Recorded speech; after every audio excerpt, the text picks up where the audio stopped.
Welcome to செரினாஸ் kitchen. இன்றைக்கி நம்ம கிச்சனில் என்ன பார்க்க போகிறோம்னா, ஒரு ஜவ்வரிசியை வச்சு ஒரு அடை பார்க்க போகிறோம். அதுக்கு என்னென்ன தேவையான பொருட்கள் பார்க்கலாம் வாங்க. இது ஜவ்வரிசி. இது எப்படின்னா கண்ணாடி ஜவ்வரிசி. இது ஒரு 5 to 6 ஹவர்ஸ் தண்ணியில் ஊற வச்சுட்டு தண்ணியே இல்லாமல் வடித்து எடுத்து வச்சுக்கோங்க. அதுக்கு தேவையானது ஒரே ஒரு முட்டை. நான் இன்றைக்கி 100 கிராம் ஜவ்வரிசி எடுத்திருக்கேன். அதுக்கு ஒரு முட்டை, ஒரு அரை கப் சுகர், தாளிக்கிறதுக்கு பாதாம் முந்திரி, கொஞ்சமாக கேசரி பவுடர், ஏலக்காய் பொடி, பச்சரிசி மாவு ஒரு அரை கப், தேங்காய் பால். இது 100 கிராமுக்கு ஒரு அரை கப் தேங்காய் பால் போதும். அது பால் மட்டும் தான் எடுக்க முடியும். அதுக்கு கொஞ்சமாக சுகர், இதெல்லாம் போட்டு இந்த பவுலில் மிக்ஸ் பண்ணிக்கலாம். ஃபஸ்ட்டு ஜவ்வரிசி போட்டுக்கலாம்.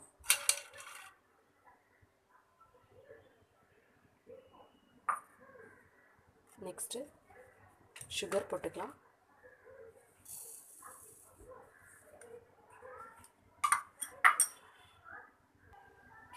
ஒரு முட்டை,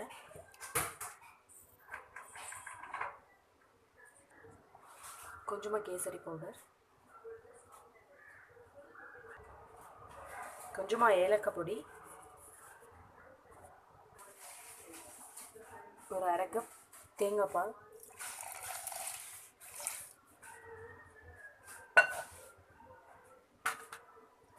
ஒரு பிஞ்சு சால்ட். இப்போ இது எல்லாத்தையும் ஒன்றா மிக்ஸ் பண்ணிக்கலாம்.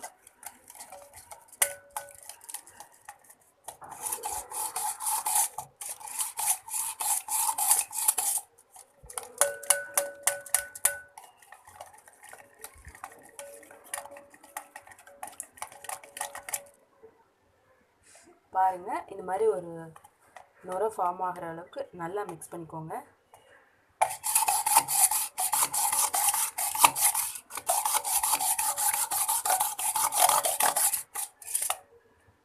போதும். இப்போ நம்ம அதை கொஞ்சம் தாளிச்சிடலாம். இப்போ ஸ்டவ் ஆன் பண்ணிக்கோங்க. இதில் ஒரு 4 ஸ்பூன் நெய் போட்டிருக்கேன்.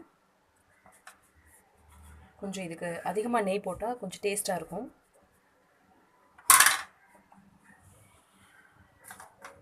இப்போ நெய் சூடாயிடுச்சு. இப்போ இதில் நம்ம கட் பண்ணி வச்சுருக்க பாதாம், முந்திரி, திராட்சை 3 போட்டுக்கலாம். கொஞ்சம் நேரம் எல்லாம் பொரியட்டும் இந்த நெய்யில்.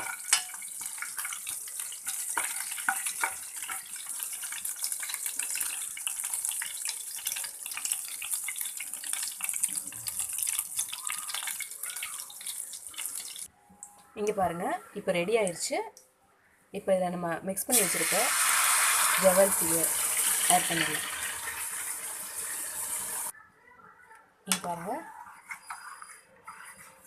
நம்ம ஊற்றின பிறகு கொஞ்சமாக சிம்மில் வச்சுருங்க.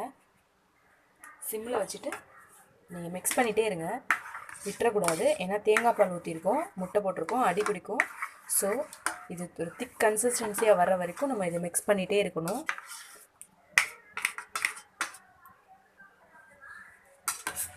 மிக்ஸ் பண்ணிகிட்டே வைக்கலாம். கொஞ்சம் இன்னும் கொஞ்சம் திக்காக ஆகட்டும், அப்புறம் பார்க்கலாம். கொஞ்சம் நேரம் மிக்ஸ் பண்ணிகிட்டே இருக்கணும். இங்கே பாருங்கள், இது நெக்ஸ்ட் ஸ்டேஜ். இப்படி இருக்கும். இன்னும் கொஞ்சம் அந்த நெய்யெல்லாம் வெளியில் வர வரைக்கும் வெயிட் பண்ணலாம். இங்கே பாருங்கள், இந்த ஸ்டேஜ் இது கரெக்டான ஸ்டேஜ்.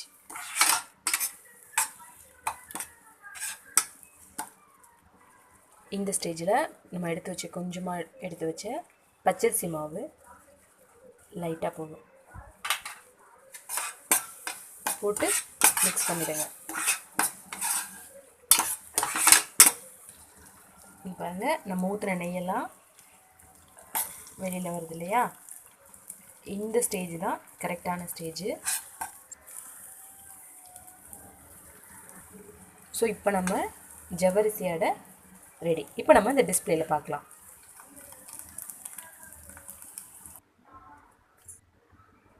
பார்த்தீங்களா, நம்மளோட ஜவ்வரிசி அடை ரெடி ஆகிடுச்சு. ரொம்ப சிம்பிள். மேக்ஸிமம் 15 மினிட்ஸ் தான் ஆகும் இது செய்கிறதுக்கு. என்ன, ஜவ்வரிசியை மட்டும் ஒரு நைட்டே நீங்கள் ஊற வச்சிட்டிங்கன்னா மார்னிங்கோ இல்லை மார்னிங் ஊற வச்சிட்டிங்கன்னா ஈவினிங் குழந்தைங்களுக்கு ஸ்நாக்ஸாகவோ செஞ்சு கொடுக்கலாம். இது ஒரு சின்ன ரெசிபி தான். ஸோ ஈஸியாக செய்யலாம். கண்டிப்பாக டேஸ்ட்டு ரொம்ப ரொம்ப ரொம்ப சூப்பராக இருக்கும். ட்ரை பண்ணி பாருங்கள். இந்த வீடியோ உங்களுக்கு பிடிச்சிருந்துச்சின்னா லைக் பண்ணுங்கள், ஷேர் பண்ணுங்கள், கமெண்ட் பண்ணுங்கள். மறக்காமல் சப்ஸ்கிரைப் பண்ணிடுங்க.